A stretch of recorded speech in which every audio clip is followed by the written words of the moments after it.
কিন্তু এই হৃদয়ত নাম সিংহই মাতোতে আপুনি সজাগ হৈছেনে নাই? এক শৰণীয়া ভকতসকলে দেখিছোঁ সুন্দৰকে পুৰীৰ সেই মন্দিৰে কেনেকৈ ঘূৰি ফটো দি ধুনীয়াকে ফেচবুক হিলাই দিয়ে।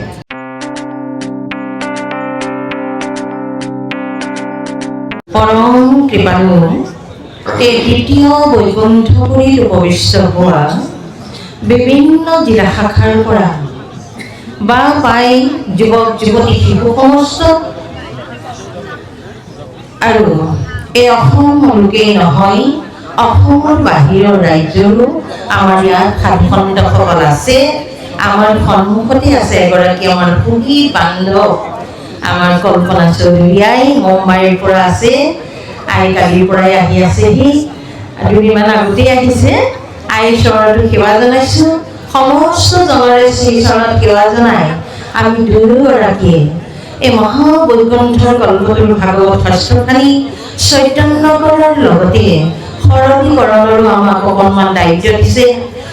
কেনেধৰণে সৰলীকৰণ কৰিম আমি নাজানো। আমাৰ বহু ৰথী মহাৰথী আছে, বিশেষকৈ আমাৰ এই ভাগৱত অনুষ্ঠানত দুআষাৰ ক'ব পৰাকৈ আগবঢ়াই দিয়া আমাৰ পৰম গুৰুস্বৰূপ আমাৰ জগত বঙিয়া বাগজনা ইয়াতে উপস্থিত আছে। বাগজনাৰ সন্মুখত আমি কেনেধৰণে কি ক'ম ভাবিবই পৰা নাই। আৰু এই আসন আমি অহাৰ আগতে এই আসনভাগ অলংকৃত কৰি থকা আমাৰ মন মানৱ বাগজনাই কি সুন্দৰ এটা পৰিৱেশ সৃষ্টি কৰি দিছে। গতিকে সেই সাধু সন্ত সমস্তৰ চৰণত সেৱা জনাই আমি দুয়োগৰাকীয়ে পাঠৰ মাজলৈ আগবাঢ়িবৰ কাৰণে আমি মাধৱ পুৰুষৰ এজোপা পানীৰে সেৱা ধৰিছোঁ। কৃষ্ণ শংকৰ গুৰু হৰি ৰাম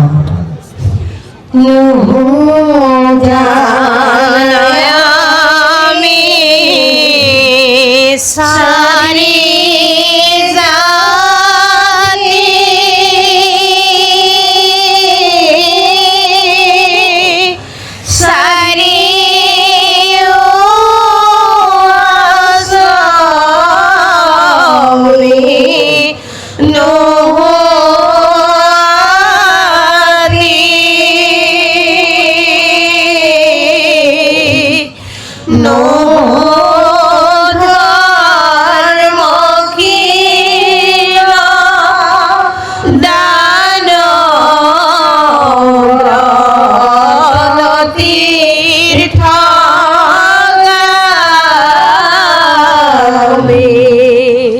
কিন্তু পূর্ণানন্দ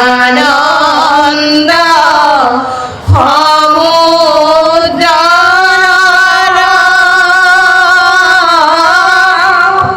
গোপী ভদ্রপদ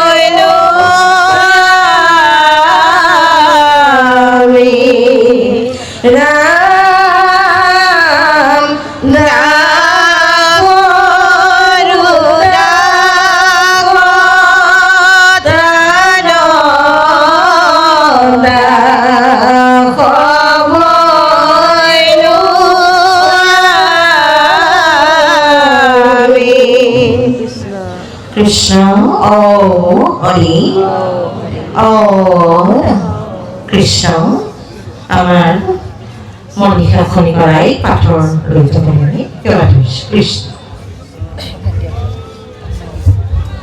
কৃষ্ণ সমস্ত সকল বৈষ্ণৱৰ শ্ৰীচৰণত সেৱা জনাই পাঠৰ মাজলৈ আগবঢ়া হৈছে কৃষ্ণ শ্ৰীমদ ভাগৱত নাম মহিমা দুলন কৃষ্ণ। হীরা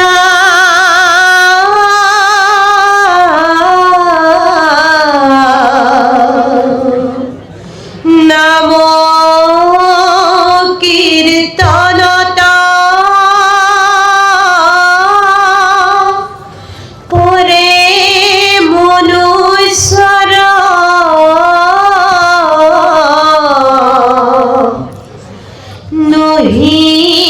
কর্ম বন্ধ সের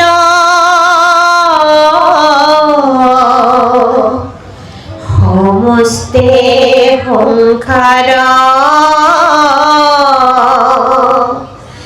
নামে হে উদ্ধার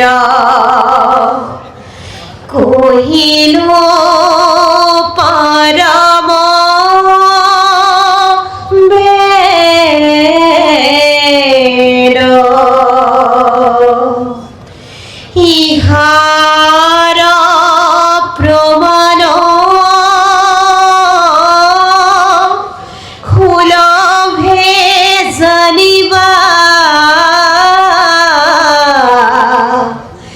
যিজনে নামক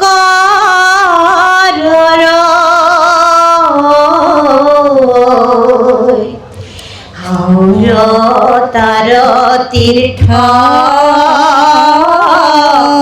ব্রত জপ কর্ম তুল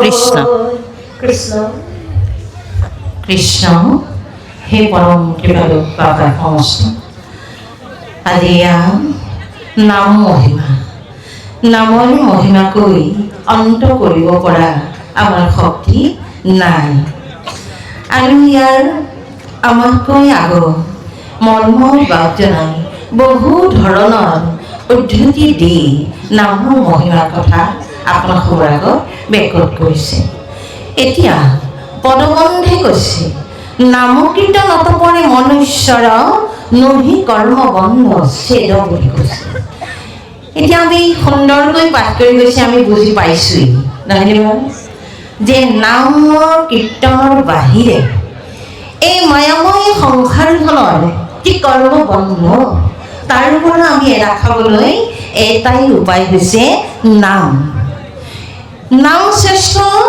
কৰি দিছে ক'ত কৰিছে কোন যুগত যে আমাৰ চাৰিটা যুগ সত্য ত্ৰেতা দ্বাপৰ কৰি সত্যত নামি ত্ৰেতাত যজ্ঞ দ্বাপৰত পূজা কলিত নাম গতিকে এই মহান শাস্ত্ৰই পুনঃ এই কলিৰ মনুষ্যসকলে কেনেকৈ এই মায়াময় সংসাৰৰ পৰা পৰিত্ৰাণ পাব তাৰ সুগম পথৰ সন্ধান আজি শাস্ত্ৰৰ মাজেৰে আমাক দিছে যি পথলৈ গ'লে আমাক এই বিশ্ব ব্ৰহ্মাণ্ড সদৃশ ঐশ্বৰ্য ভূমি আমাক নালাগে আমি যি জন্মৰ পৰা যেতিয়াই আমি যুৱ হ'লোঁ সেই তেতিয়াৰ পৰাই আমি কি কৰিছোঁ এই বিষয়তে লগা কৰ্মবিলাক কৰি আছোঁ যে বিষয়খন কেনেকৈ সুন্দৰ কৰি আমি লৈ যাব পাৰোঁ কিন্তু এই মায়াময় বিষয়ৰ কাৰণে যিমান আমি কষ্ট কৰিছোঁ কিন্তু আমি আধ্যাত্মিক জগতত আমি জীৱপুৰুষে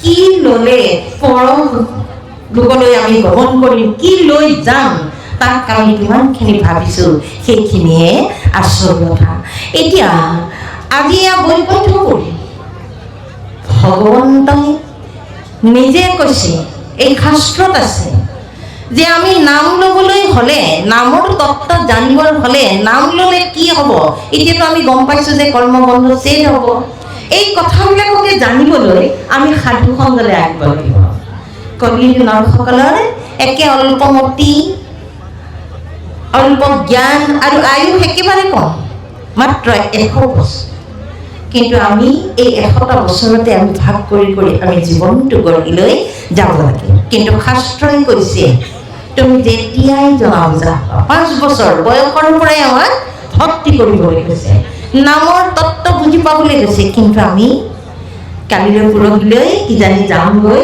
এনেকুৱা লোকেও এতিয়া নাম ল'বলৈ আমি সাহস কৰা নাই কিন্তু এই শাস্ত্ৰই আমাক সেই পথৰ সন্ধান দিব যে পথত আমি যোৱাৰ লগতে আমাৰ সন্তানসকলকো আমি লৈ আহিব পাৰোঁ আমাৰ মা বাপে কৈছে যে আমি অকলে নহয় আমি গোটেই গৃহখন আনিব লাগে বিশেষকৈ আমাৰ ভক্তিমতী মাতৃসকলে এই পথত সুন্দৰভাৱে আই দেৱভূতিৰ দৰে যশোদা দৈৱকীকে ধৰি শাস্ত্ৰসন্মত যি সতী নাৰীসকল আছে সেইসকলে কেনেকৈ জীৱন যাত্ৰাত ভগৱন্তক নিজেই কাষতে পায় আৰু সন্তানসকলক তেওঁক আশ্ৰয় দিয়াই নিজেও আশ্ৰিত হৈ কেনেকৈ সুন্দৰ এটা পৰিৱেশ কৰিছে সেইখিনি আমি জানিব লাগিব।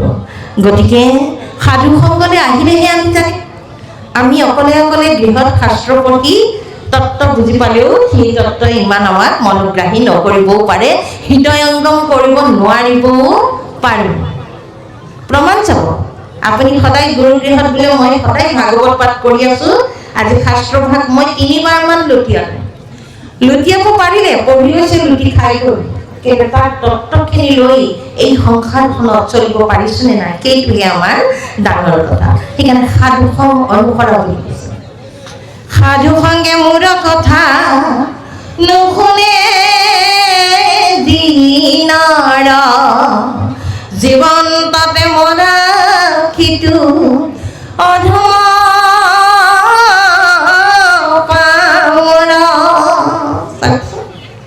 কি সুন্দৰকে আমাক বুজাইছে যে সাধু সংগলৈ আহিবলৈ কৈছে। সাধু সংগলৈ যিসকল অহা নাই তেওঁলোক জীৱন্ততে মৰা বুলি কৈছে। আমি বুজি পাইছেনে বাৰু যে জীৱন্ততে আমি মানুহ হৈ জন্ম লৈছো, কিন্তু আমি মৰা মানুহৰ দৰে আছো। আমি মৰা মানুহৰ দৰে আছো, যেনেকি আমি ধৰ্ম অৰ্থ কামৰ মুখ্য। ভগৱন্তই কৈছে 3টা গুণ প্ৰতি জীৱক মই জন্মতে দি দিছো, যে ধৰ্ম অৰ্থ কাম এই 3টা লগতে দিছো, কিন্তু মুখ্য সাধনটো আমি এই মনুষ্য জন্ম সাৰ্থক কৰিবৰ কাৰণে আমি ইয়াত খাটিব লাগিব। বহু পুণ্যৰ ফলত আমি মনুষ্য জন্ম লৈছো। কলি যুগত তেৰাৰ নাম লৈ তৰি যাব পৰা সুগম পথৰ সন্ধান দি দিছে, কিন্তু সেই পুণ্যৰ বলত মনুষ্য জন্ম লভিলো।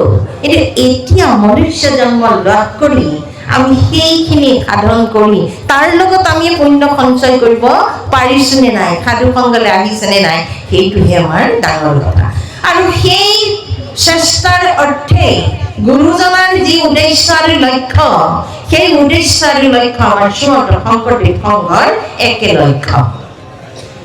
আমাৰ শ্ৰীমন্ত শংকৰদেৱ সংঘৰ এটাই লক্ষ্য যে আমি শিশু বঢ়া যুৱক আৰু বৃদ্ধ সকলোকে আমি যাতে একেলগে আগবঢ়াই আনিব পাৰোঁ। আৰু সেই পদ্ধতিৰে আমাৰ বিভিন্ন ধৰণে শিশুক শিক্ষা দিয়া, যুৱক যুৱতীক দিয়া, বৃদ্ধ পিতৃ মাতৃ সকলোকে, আমাৰ বৃদ্ধসকলকো একেলগে এটা মঞ্চতে বহি আমি ঈশ্বৰৰ নাম ল'ব পৰা এই সুবিধাকণ আমাক কৰি দিছে। গতিকে আজি ইয়ালৈ আহিছো, বহু লোক আহিছে, বহুত হয়তো এই নামঘৰলৈ আহিবই পৰা নাই, বিষয় বাসনাত পৰি বজাৰ সমাহৰ, কাৰণ এই মেলাখন আছেই নহয়, চাবলৈ যাব লাগিব, সেইখিনিতো চাগে আছে, সময় তালৈহে গোটাই আছে।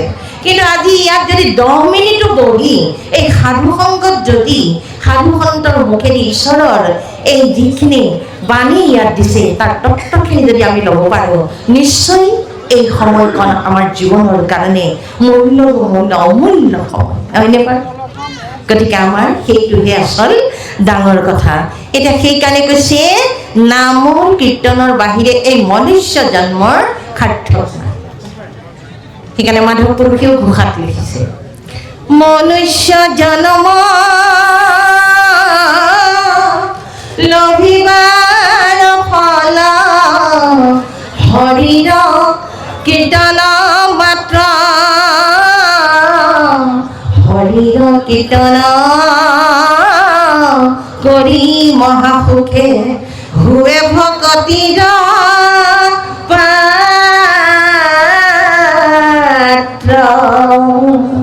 দেখিছেনে? গুৰুজনাৰ লগতে মাধৱ পুৰুষেও এখন আমাক মহাশাস্ত্ৰ দিছে। আজি আমি ঘোষাখনৰ 2টামান ঘোষা মুখস্থ কৰি আমাৰ জীৱনটো চলাই নিম বুলি ভাবিলে নহ'ব। আমি ঘোষাখন গোটেইখন পঢ়িব লাগে, তাত কি দিছে, এই ভাগৱতৰে তত্ত্ব কথাবিলাক তাত আছে। গতিকে আমি ইমান সুন্দৰকৈ তেওঁলোকে লিখিছে, সহজ সৰল ভাষাৰে আমি পঢ়িলেই তাৰ তত্ত্বখিনি বুজি পাওঁ। গতিকে মনুষ্য জন্ম লৈছো যেতিয়া আমি নামৰ ভাণ্ডাৰ হ'বই লাগিব। এতিয়া আমি কৈ থাকোঁ যে নাম লোৱা, নাম লোৱা, নাম বোলে ইয়াৰ মাজত আছে মুখে বাজ হয়, কিন্তু নাম জমা কৰিলেহে আমি নাম ওলাব। সেই অন্তকালে যে কফপাতত পিতৰ ৰূপী দমদূতে ধৰিব, তেতিয়া আমি নাম ল'ব পৰাকৈ আমি নাম জমা কৰিছোঁ নে নাই, সেইটোহে আমাৰ ডাঙৰ কথা। সেয়াকে চেষ্টাৰ অৰ্থে আমাৰ এনেহেন সাধু সন্তসকলে এনেকুৱা দ্বিতীয় বৈকুণ্ঠ কৰি সৃষ্টি কৰি আজি আমি বুজিব পৰাকৈ এই কথাবিলাক ইয়াত সৰলীকৰণ কৰা হৈছে। সেই পৰম কৃপালু বাপাই সমস্ত এতিয়া কৈছে সমস্ত সংসাৰ নামে সি উদ্ধাৰ কহিলো পৰমবে। এতিয়া কৈছে পৰম বেদৰ তত্ত্ব কথাখিনি বোলে সমস্ত সংসাৰ উদ্ধাৰৰ পথ যে নাম, তাকে আমি ইয়াত কোৱা হৈছে বুলি কৈছে। ইহাৰো প্ৰমাণ সুলভে জানিবা যিজনে নামক ৰয়। সুলভ একেবাৰে সহজভাৱে কেনেকৈ আমি ঈশ্বৰৰ নাম লৈ তৰি যাব পাৰোঁ, সেইটো কি কৈছে যে যিজনে কায় বাক্য মন চিত এক কৰি লয়, বাৰু মনৰ অৱস্থাকেইটা সেই আটাইকেইটা একত্ৰিত কৰি যেনে যি জীৱই তেৰাৰ নাম লৈছে। আমাৰ বাপে কৈ হৈছে যে আমি সেই চক্ৰসমূহৰ মাজত আমি বুজি পাইছোঁ নে নাই, এই যিটো আমাৰ চক্ৰ বেহুৰ দৰে আমাৰ এটা পাঠ চক্ৰ আছে, সেই চক্ৰ ভেদ কৰি আমি নাম বস্তু য'ত যাব লাগে ত'ত প্ৰেৰণ কৰিব পাৰিছোঁ নে নাই, এইটো আমাৰ আচল ডাঙৰ কথা। আৰু যিজনে কৰিছে তেওঁৱেই বোলে এই সংসাৰৰ পৰা তৰি যাব পাৰে। তাৰ আৰু তীৰ্থ ব্ৰত তপ জপ কৰ্মটো মন নপৰে। আমাৰ বাপে সুন্দৰকে কৈ গৈছে যে আমি ক'ত ক'লৈ যাব লাগে আৰু ক'লৈ যাব নালাগে, নহয়নে বাৰু? পিতৃ মাতৃ আছে, তেওঁক শ্ৰদ্ধা কৰা নাই, আমি কি কৰিছোঁ তীৰ্থযাত্ৰা গৈছোঁ, তীৰ্থ ভ্ৰমণ কৰিছোঁ, বোলে কাশী গয়া বৃন্দাবন মথুৰা ঘূৰি ফুৰিছোঁ। বহুতে বহুত গৰ্ব কৰে, হয় চকু দুটা আছে দৰ্শন কৰক, গুৰুজনেও কৈছে তীৰ্থ ভ্ৰমণ, কিন্তু উদ্দেশ্যটো সেইটো বুলি নহয়। উদ্দেশ্য গৃহত থাকোঁতে যিটো উদ্দেশ্য সেই একে উদ্দেশ্য তাতো হ'ব লাগিব। কিন্তু আমি দেখিছোঁ আমাৰ এই এক শৰণীয় ভকতসকলে দেখিছোঁ সুন্দৰকে পুৰীৰ সেই মন্দিৰে মন্দিৰে কেনেকৈ ঘূৰি ফটো দি ধুনীয়াকে ফেচবুক হিলাই দিয়ে। গতিকে সেইখিনি নহয়, ফটো হৃদয়ত মাৰক। কাৰ ফটো? যিজনাৰ ফটো হৃদয়ত থাকিলে তোমাৰ জীৱন ধন্য হ'ব, সেইজনাৰ ফটো হৃদয়ত মাৰিব, তেতিয়া কি হ'ব? হৃদয়ত ৰূপ আৰু মুখত নাম। এই নাম বস্তু, যি বস্তুৰ কেতিয়াও ক্ষয় নাই, অবিনাশী, যাৰ বিনাশ নাই। আজি প্ৰহ্লাদক দেউতাকে ঈশ্বৰৰ নাম লোৱাৰ কাৰণে কিমান শাস্তি দিছে, নহয়নে? কিন্তু প্ৰহ্লাদৰ মুখৰ পৰা সেই নাম বস্তু নিব পাৰিলেনে? গতিকে সেই নামেই আপোনাৰো আছে। আপোনাক কাটি মাৰি শেষ কৰি দিয়ক, ডকাইত আহক, চোৰ আহক, আপোনাৰ পৰা সেই বস্তু কাঢ়ি নিব নোৱাৰে। কিন্তু আপুনি যিবিলাক বিষয় সম্বন্ধীয় বস্তুবিলাক গোটাই লৈছে, সেইখিনিৰ কাৰণে কিন্তু আপোনাৰ টোপনি ক্ষতি হৈছে। কুকুৰটোৱে ভুকিলেও আমাৰ কাণ সজা যেন কোনোবা সোমাইছেহি নেকি, আহিছেহি নেকি, নহয়? কিন্তু এই হৃদয়ত নাম সিংহই মাতোতে আপুনি সজাগ হৈছে নে নাই? দশ ইন্দ্ৰিয় মানে সংযম হৈছে নে নাই? বিশেষকৈ সংযম ইন্দ্ৰিয় বশ্য কৰিব পাৰিলেহে আপোনাৰ কাম, ক্ৰোধ, লোভ, মোহ, দম্ভ, দৰ্প, অহংকাৰ, পৰনিন্দা, হিংসা, কামনা, বাসনা, বৈষণ্য, এইবিলাক আমি এক কৰিব পাৰিছোঁ। নাম মনটো বোলে আমাৰ খেলি মেলি, মনটো যেনি যেনি যায়, মনটোহে আগত লগা বুলি কৈছে। কাৰণ পৰীক্ষিতে প্ৰশ্ন কৰিছে, শুকদেৱে উত্তৰ দিছে, ভাগৱত তাতেই আৰম্ভ, আৰু এডাল মৰা সাপৰ দ্বাৰা আৰম্ভ হৈছে, নহয়নে বাৰু? আৰু জীয়া সাপৰ দ্বাৰা সমাপ্ত হৈছে। গতিকে এই পৰীক্ষিতক যেতিয়া উত্তৰখিনি দিবলৈ গৈছে, তেতিয়া শুকদেৱে কি কৈছে? হে ৰাজন, তুমি কৰা প্ৰশ্নসমূহৰ মই এতিয়া উত্তৰ দিম, তুমি সুন্দৰভাৱে সাৱধান হোৱা এই কথাবিলাক শুনিবৰ কাৰণে। কি সাৱধান হ'ব? সেইটোৱে যে কায় বাক্য মন এক কৰি চিতত লগাই তুমি শ্ৰৱণ কৰা। এতিয়া আমি সমস্যাই ভাগৱত শ্ৰৱণ কৰিবলৈ বহিছোঁ, আমি কেনেদৰে হওঁ? আমি প্ৰত্যেকেই ভাবিব লাগিব, আমি একোজন পৰীক্ষিতে যেনেধৰণে শ্ৰৱণ কৰিছে, আমিও তেনেধৰণে শ্ৰৱণ কৰিলেহে আমাৰ আজি এই পাঠত ওলোৱা কথাখিনিয়ে কিমান ক্ৰিয়া কৰিব নিজে উপলব্ধি কৰিলে সমস্তখিনি কালিৰ পৰা আপোনালোকে প্ৰমাণ পাব। কৃষ্ণ আই আপোনাৰ পাব। কৃষ্ণ কৃষ্ণ হে ৰাম ভকতিত মাত্ৰ কৰিলে নিশ্চয় জীৱন তাৰ সম্ফল নামকন ধৰি মৰৈ কৰ্ম কৰি নুগুচৈ মনৰ মল স্বৰ্গ নৰক কৰয়া যত পৰম মলিন মতি নাহি নাহি জানা হেতু সংসাৰত নাম বিনে জ্ঞান গতি। কৃষ্ণ কৃষ্ণ আমাক যিহেতুকে সময় কম দিছে, আমি সেইকাৰণে অকণমান কি আগবাঢ়িছোঁ। এতিয়া কৈছে ভকতিক মাত্ৰ কৰিলে নিশ্চয় জীৱনত আৰু সম্ভৱ। আমি কৈ থকা কথাখিনি সেই কি যে ভকতি যেতিয়ালৈকে কৃষ্ণ ভকতিত নিজৰ মনটো লগাব নোৱাৰে, এই মনুষ্য জন্ম কেতিয়াও সফল হ'ব নোৱাৰে। নামক নধৰি মৰৈ কৰ্ম কৰি নুগুচৈ মনৰ মল। এই নাম বাদ দি কোনোবাই যদি বিষয় সম্বন্ধীয় কৰ্মবিলাক কৰি এই আয়ুখিনি বৃদ্ধি নিয়াই আছে, তেতিয়া কৈছে যে বোলে মনত যিবিলাক আৰু সাধু সংগলৈ আহি যদি এই কথাবিলাক তত্ত্বসমূহ নাজানে, বুজি নলয়, তেতিয়াহ'লে আপোনাৰ মনত থকা সংশয় আৰু মনৰ মলবিলাক কেতিয়াও আঁতৰ নহ'ব বুলি কৈছে। স্বৰ্গ নৰ কক কৰৈ আয়জাত পৰম মলিনমতি। আৰু সেইসকলে নামক যোনে চেষ্টা নকৰে, ভকতিৰ পথত যেন নাযায়, সেই জীৱই কৈছে এই সংসাৰলৈ, এই স্বৰ্গলৈ যাব অলপ পুণ্য কৰি স্বৰ্গলৈ গৈ তাততো আৰু আকৌ ঘূৰি আহিব লাগিব, গতিকে আয়াজাত হৈ থাকিব। এতিয়া আমি মনুষ্য জন্ম পাইছোঁ, এই অমূল্য মনুষ্য জীৱন, হয়নে বাৰু? এই মনুষ্য জন্ম পাইছোঁ কেনেকৈ? 84 লক্ষ জুনি অতিবাহিত কৰি কৰি অনেক জন্ম কেইটামান লৈছোঁ। সেই জন্মকেইটাৰ পুণ্যৰ ফলত মনুষ্য জন্ম পাইছোঁ।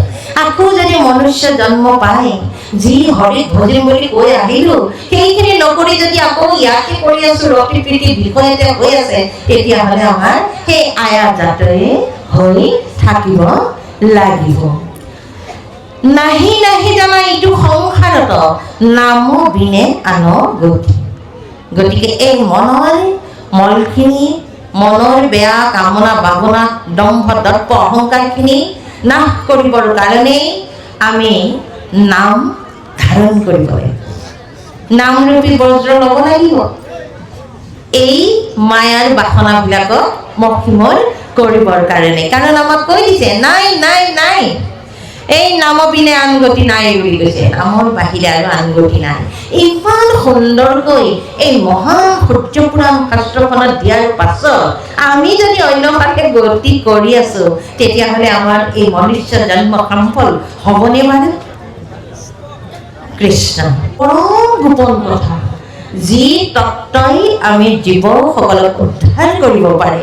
গতিকে সেই তত্ত্বৰ বিষয়ে কোনোবাই যদি শুনে বা কোনোবাই যদি কয়, তাৰমানে শ্ৰৱণ কৰে বা কীৰ্তন কৰে, সেইসকলৰ কি বুলি কৈছে?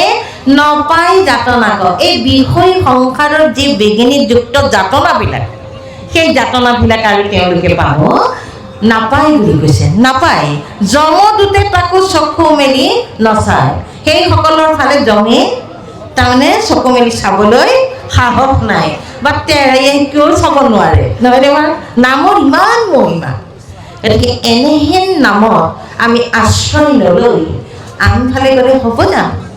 সেইকাৰণে কৈছে আমাৰ মাৰ্গ তিনিটা দিছে যে কৰ্ম মাৰ্গ, জ্ঞান মাৰ্গ, ভক্তি মাৰ্গ। কৰ্ম মাৰ্গত গ'লেও আমি কলিত একো নাপাওঁ, জ্ঞান মাৰ্গত গ'লেও আমি একো নাপাওঁ।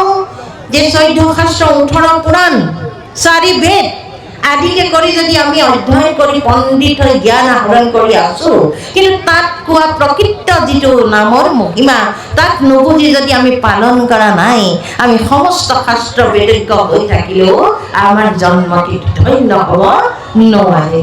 আমি একো নাজানো, মাত্ৰ এটাই জানো যে আমি য'ৰ পৰা আহিছোঁ তলে যাব লাগিব।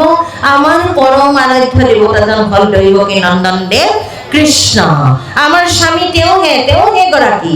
আৰু আমি জানো যে এই 4 জাতি উৰণ বুৰণ গজন ভ্ৰমণৰ ভিতৰত ভ্ৰমণত মনুষ্য জাতি এটা শ্ৰেণী। সেই 4 জাতি ভগৱন্তই কৈছে মোৰ অতি প্ৰিয় মনুষ্য জাতি। আৰু সেই মনুষ্যসকলক 4টা ভাগ কৰি মই জন্ম দিছোঁ। যে মোৰ পৰা, মোৰ শৰীৰৰ পৰা, মুখৰ পৰা ব্ৰাহ্মণ, বাহুৰ পৰা ক্ষত্ৰিয়, উৰুৰ পৰা বৈশ্য, চৰণৰ পৰা শূদ্ৰ।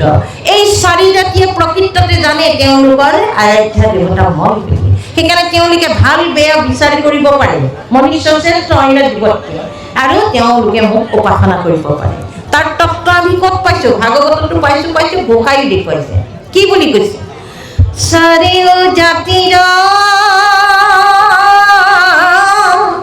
নিজ পিতৃ কৃষ্ণ, জানিও যিটো ন ভজে,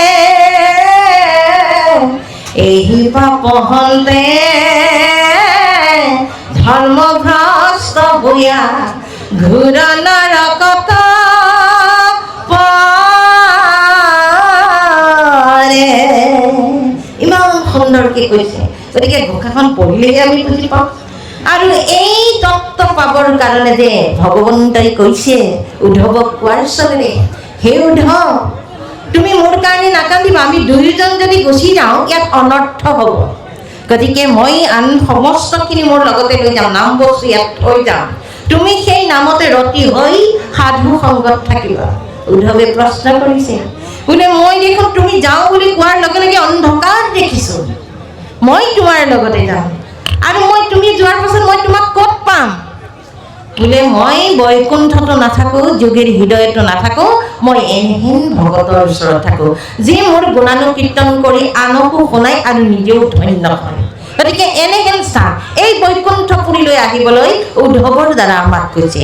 সেই কথাখিনিকে মাধৱ পুৰুষে আমি বুজি পোৱাকে সুন্দৰকে তেওঁৰ ভাষাত লিখিছে। কি বুলি? একান্ত ভকত হবে নিৰ্গুণ কৃষ্ণ গাঁৱে সদা বহিয়া যথাত বৈকুণ্ঠ হৰি যোগীৰ হৃদয়েৰি থাকা হৰি